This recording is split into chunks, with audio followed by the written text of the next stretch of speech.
Welcome to This Week in Local, a Localogy podcast featuring lively conversations about the local digital ecosystem, hosted by Localogy analysts Mike Boland and Charles Laughlin. Hello, everyone. I'm Charles Laughlin, senior analyst at Localogy, and this is This Week in Local. Mike Boland, my co-host, is joining me. Mike, how you doing today? Hi, Charlie. Doing well. Great. Mike, tell us what you're working on. Sure. So we have been for a while looking at this sort of ongoing developing work from TikTok, particularly how it's sort of gearing its products towards SMB marketing. It clearly sees sort of a long tail opportunity there to tap into some SMBs that are getting into TikTok as a marketing vehicle. We've seen this for years in sort of social media marketing, but TikTok has some sort of unique attributes, which I'll get into in a minute. So the latest development along these lines is that TikTok has added another sort of production tool to make it easier for SMBs to make, professional looking and sounding TikToks, especially the sounding part. So it's new sounds for business is what it's calling it. It's a sort of library of audio files that are basically available for SMBs to, ease that process of content creation. And that's important because sound is important on TikTok. It's sort of developed in the standards and the culture of TikTok that sound is important. So essentially what that means is it's sort of a collection of custom sounds that's designed to be easy for anyone to sort of grab and just sort of use that to be the soundtrack of their various TikToks.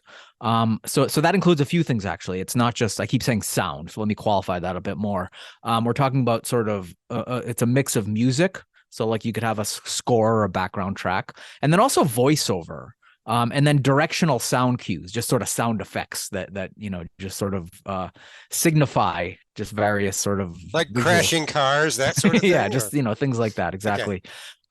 But the voiceover part is interesting. So for SMBs that are, don't like the sound of their own voice or they just aren't good at producing an audio track, there's actually a voiceover where you can just sort of type in what you want it to say. And you've probably heard a lot of those voiceovers, just the overall technology, the speech to text, or I guess it's text to speech technology is getting better and better. So that just sort of integrates, and it's another option.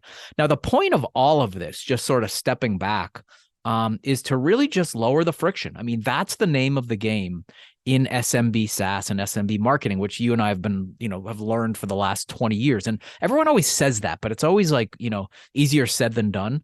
So that's really what it's trying to do here. It's making the production tools easier within reach of SMBs when they're creating their TikToks, making it easy for them to do that. But also another angle along the same lines, but a little bit different, not just the production, but the licensing. So these sounds and songs and voiceovers and all these things are sort of pre-approved. TikTok actually partnered with a subsidiary of Universal Production Music, which is called Elias Audio Branding. So it's a pre-approved, pre-licensed library of sounds. So SMBs don't have to worry about the licensing or anything like that. They just plug it right in.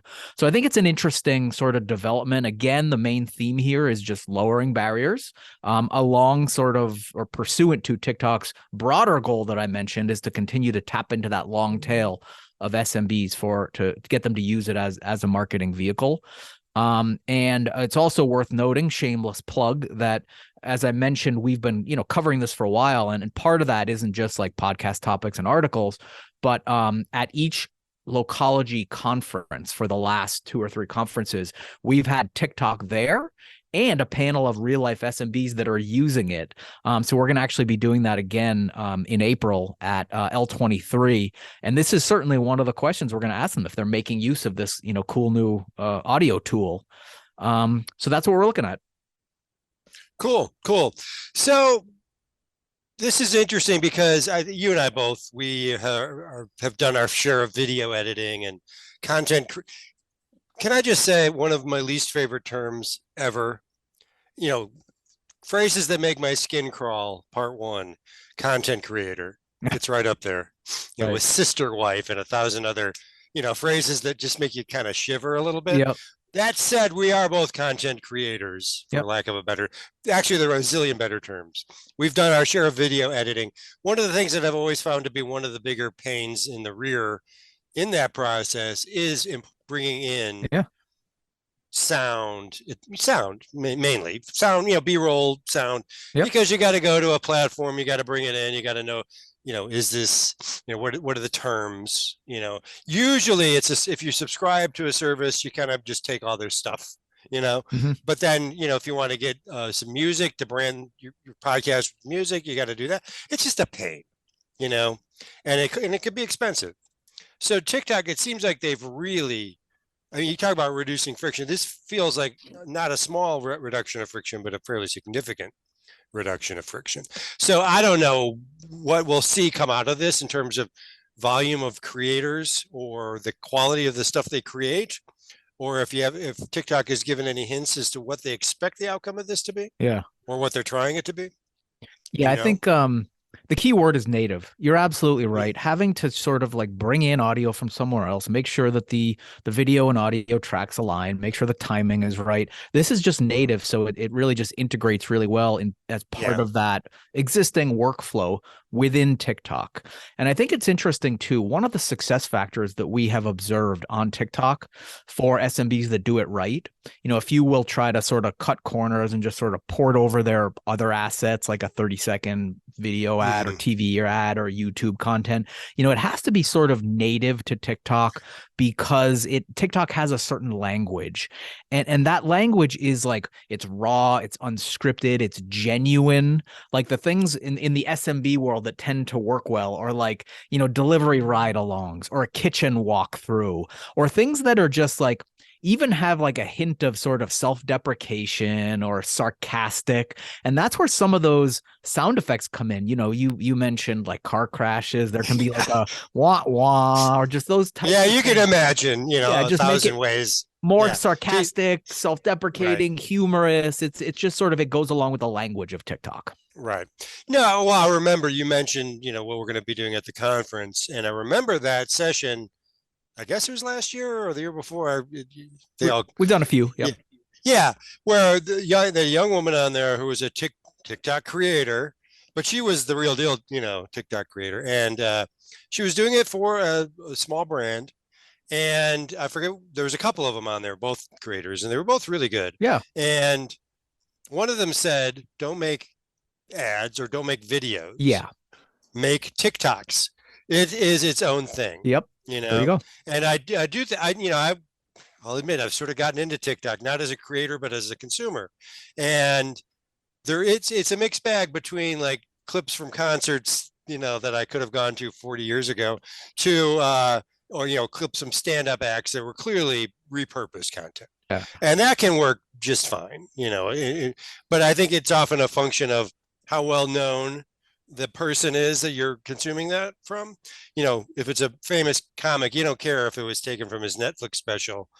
It made you laugh. That's all you care about. Yeah. Now, if it's a native creator, I think you would notice and probably not be drawn in if you felt it was created for Facebook and squeezed into TikTok, Exactly. So I think there's a huge difference there. So I think an SMB creator has to create content unique for TikTok in order for it to gain any traction. I think that's a consensus, universal consensus. The advice I always hear when I talk to TikTok itself or the SMB creators that are exhibiting best practices is, I guess I already use this term, but learn the language. Right? The culture of TikTok by becoming a consumer of it. Don't just jump into it because I'm checking a box. This is the latest thing in my marketing mix. Be a consumer of TikTok to sort of learn that language. Or, talk to your, millennial nephew or whomever. Yeah, you're right. It has its own language. It has its own vibe. It has its own cadence. And you have to, and its own energy. And that's going to vary from creator to creator, of course, but you have to be living within the structure of it. And it's an intuitive understanding. I don't know that I'm sure there are people who've created a lot of content telling you step by step how to create effective TikToks. I haven't read any of that. Yeah. Because I don't create for TikTok, at least not at this point, maybe in the future. but I think you have to intuitively understand. Yeah. And in that spirit, I actually am committing to one thing. I'll tease it here on the podcast. But as I was like looking at a bunch of TikToks and really getting into this topic, I realized we should be showing rather than telling. So I'm about to launch a weekly or semi-weekly series on Localogy Insider. We'll figure out the frequency later, but it's something along the lines of, this week's top SMB TikToks, because there are that's many awesome. out there. Yeah, that's super awesome. There are so many out there, and I think it'll be a fun Friday post to just sort of get the best ones, a few each week, and just embed the video and just show people what are these sort of success factors and why is it good. Why is it good? Exactly. Yeah. Okay. All right, Mike, I think that might be a good moment to take a quick pause for a little break, and we'll be back in a moment. Hi everyone, it's Mike Boland, Senior Analyst at Localogy, here to tell you about L23. It's our annual flagship event, held this year in sunny San Diego, Coronado Bay to be exact, and it's all about charting the course of local commerce and tackling all of the factors and topics that continue to impact the business of local media, advertising, and commerce. So we've got a solid speaker lineup already, and we'd love to see you in Coronado Bay, April 17th through 19th, and you can find out more at localogy.com. Now back to our episode. Okay, we're back. So we're going to change gears a little bit here, Mike. Decentralized social media. So I thought we'd spend a couple minutes on that today. And I had written a post, I guess it's been a couple weeks now, maybe not quite that long. And I was just listening to something and somebody talked about Nostr. And I was like, what on earth is Nostr? And I think if you Google it, Google will say, I'm sorry, do you mean nostril? Like, nostrils? I'm like, no, I really mean Nostr. And so what is that all about? So that fits within this broader topic of decentralized social media, which I'm not claiming any degree of expertise in, nor am I claiming it has set the world on fire. But it's something that's out there that some prominent people are starting to, put their voices behind. The basic idea of decentralized social media is, when you say decentralized, most people who are familiar with that term start thinking crypto, blockchain, et cetera. And this definitely has that angle to it. But it's not necessarily a blockchain thing. For example, what it really is, it's about having a social network that has no central authority. So there's no Mark Zuckerberg, there's no Elon Musk, there's no whoever's in charge of whatever other social media, Snap guy, Evan Spiegel, yeah, and there's none of those people. It's built on a decentralized protocol of some sort. So one of the most commonly known, I guess, none of these are necessarily that well known, but certainly the best known would be Mastodon, which kind of became sort of famous, not from people studying prehistoric elephant-like animals buried deep in the ground, but from kind of the transition from Twitter, from its previous public ownership to being owned by Elon Musk, and some of the backlash from people who were aghast that someone like Elon Musk could own a social network. So I'm going to find somewhere else to go. And for about 35 seconds, people went to Mastodon, which has actually been around a while. And it's actually a decentralized social network built on a series of servers. So it's not on the blockchain. It's run by a nonprofit, and each server is sort of an interest group unto itself, whether it's music or technology or whatever. So Mastodon has about 2.5 million users, or it did like late last year, and I think it's declined since. So it has a relatively small user base. When you think about it, the context of what we think of as sort of conventional social media, Facebook, Insta, Twitter, et cetera, that's half the world. It's billions, when you add them all together, even dedupe it, which most people are on several of these things.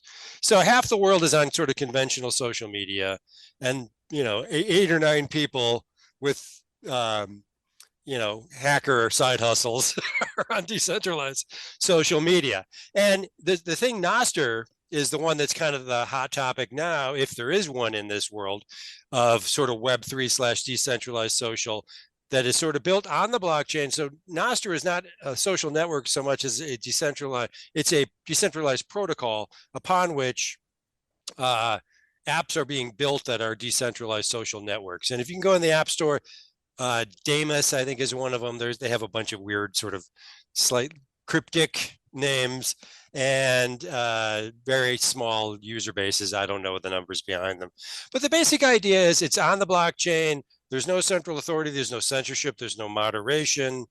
It's just you kind of be your own thing, create your own community, and and it's all stored on the blockchain. And again, no one's in charge. And some people who kind of run in these sort of circles, let's decentralize the world, etc., are getting behind this. One of them is Edward Snowden, who's tweeted quite a bit about, or at least there's one sort of widely circulated tweet he made about Nostr, and it's like the way of the future where no censors, nobody can be thrown off for whatever reason. People get thrown off, good, bad, and in between of sort of conventional social networks. And then Jack Dorsey, formerly the founder of Twitter, left Twitter, actually donated 14 Bitcoins, which was worth about $250,000 at the time, to a guy named Fiat Jaff, who is the quote unquote founder of Nostr. Again, this decentralized protocol that is a platform to build decentralized social media apps, and put those 14 Bitcoin in there. That $250,000 at the time, I think it was sometime a couple years ago, would be worth, I guess, about $300,000 now, or something like that. So it was not a massive investment, but Fiat Jaff, I don't know what he's done with the Bitcoin, if he just hodled them, or if he invested the money in development. I don't know who Fiat Jaff is. The handle has a crypto sort of tinge to it. Crypto people hate fiat currency, and so Fiat Jaff probably related to that in some way. I think previously joked about Satoshi Nakamura was already taken. So anyway, so I don't know where these things are going. I think we'll probably see more apps built on this protocol. Probably see more adoption, whether it catches fire. I think part of it presumes that there's this hunger out there for, truly decentralized social experiences where no one can tell you, oh, you can't say that, or you can't attack that person, or you can't, promote that product, or whatever it is, that people fear that, the quote unquote censorship of social media, it's an escape from that, supposedly. And I think it's a combination of sort of the Web3 bro community and the anti-censorship community, sort of the diehards among those kind of flocking to these things. How big is that? Will it evolve past that? I think when we were chatting about this another time, I said, I think the exclusivity and sort of narrow community nature of this is a feature, not a bug, to people in these communities. So, in my experience, when you get things like this, there's always those people who want to keep things small. The people that want to keep us in weird, Yeah. And so I don't know if this is sort of built for scale, or if it's built just to be a small community of disgruntled people. Yeah. I don't know. It's definitely not built for scale inherently. Decentralization is the antithesis of network effect. Right. But backing up, I see this as like, I don't know, a lot of these like decentralization efforts and the fervor behind the Web3 movement, there are a lot of virtues to it, but a lot of it is just like eye roll inducing. A lot of it is just sort of like an overcorrection to Web 2, right? We had Web 1, which was like AOL and server to server, and then Web 2 is all about walled gardens. Yeah. Web 2 is all about aggregated audiences, monetized through ads, and a lot of social, a lot of user voices heard, monetizing not just content, but a lot of just like the endless trite status updates of everyone's day, but ad supported and centralized. And now that we have Web3, again, there's a lot of virtues to decentralization, but I think a lot of it is also sort of throwing the baby out with the bathwater in this overcorrection to the sins of Web2. And I think one of those is ad support. I think another one is control and moderation. But I think that you mentioned a lot of the things driving this are the need to get away from control and moderation so you can say whatever the heck you want. Now, free speech absolutists sometimes just are quite annoying in just how utopian and unrealistic they tend to be, because you always get the law of unintended consequences. I always look back to sort of allegories like Animal Farm, which was meant to be sort of, an allegory against, communism, where you have these sort of social and political upheavals. But then the revolutionaries, they were born to be revolutionaries, not necessarily leaders and rulers, because then the thing they end up ruling just goes to shit. And it ends up becoming the evils that they were originally going against. It's a common, tale as old as time. But I see that here with the unintended consequences of no moderation. I mean, really, you're going to get to a point where you're going to be like, well, except for that, I don't like that or that. Right. And then you whiteboard it, and then you end up back in this place of moderation. So I don't know. I mean, that's maybe a bit of a departure, but those are some of the things that I think that a lot of these movements are going to sort of run into when you sort of peel away the excitement and the utopianism of it all. I think that's the brick wall that a lot of these efforts are going to hit. Besides the fact that it's just, like I said, how I started, it's not built for scale. There's no network effect when you fragment all of these different sort of networks. One of the things about Facebook that everyone loves is 3/4 of the world's population is on there. It's aggregated everyone. It's easy. You can go on and find your high school buddy on there.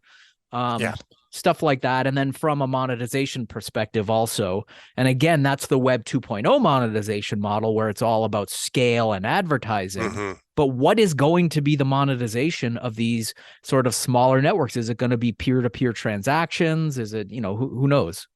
Well, I think Bitcoin transactions are already embedded in Nostr. So I think it's going to be a micro trade. I think there's a Web3 sort of using those micro payments off of cryptocurrency as a way to do sort of peer-to-peer payments of some sort.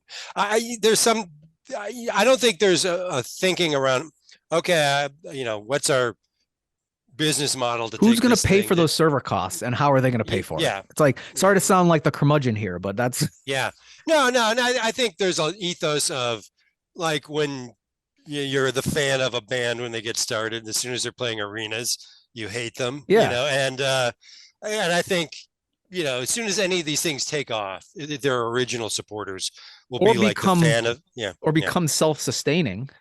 Then everyone's going to bail.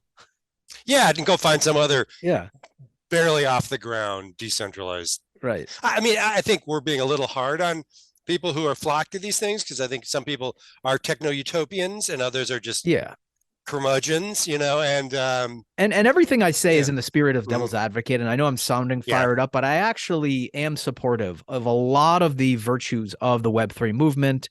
And a lot of the sort of tenets around decentralization. I just think it has to be conceived a little bit more realistically. And are social networks going to be the lead application of Web3, or are they going to be way in the back? Well, the lead application is already the metaverse. The lead application is already out of the gate, which is currency. Oh, right. But currency within unique environments, within gaming and okay. All right. Well, I thought it was fun to bring this into Insider as a topic of coverage. I don't know how much we're going to talk about decentralized social networks in the future. It kind of depends how well Nostril does and all the apps being built on it. If some of them start to take off, we'll certainly we do take it seriously. It's something that's out there. It has a following. We have our doubts, obviously, from what we've just talked about, but I think it's good to kind of bring these into the show every now and again. Anyway, Mike, I think that we can just end it there. Why don't you read us out? Yeah, sure, Charlie. Thanks, everyone, for listening. This has been This Week in Local. This episode was brought to you by L23, Localogy's flagship event, taking place this year in San Diego, April 17th through 19th. And you can find out more at localogy.com. And stay tuned every week for more episodes of This Week in Local. You can find the show on all major podcast networks. Please subscribe, like, and comment. So I'm Mike Boland with Charles Laughlin. Thanks for listening, and see you next week. Thank you for tuning in to this week's episode of Localogy's This Week in Local with Mike Boland Boland and Charles Laughlin. Be sure to subscribe for more.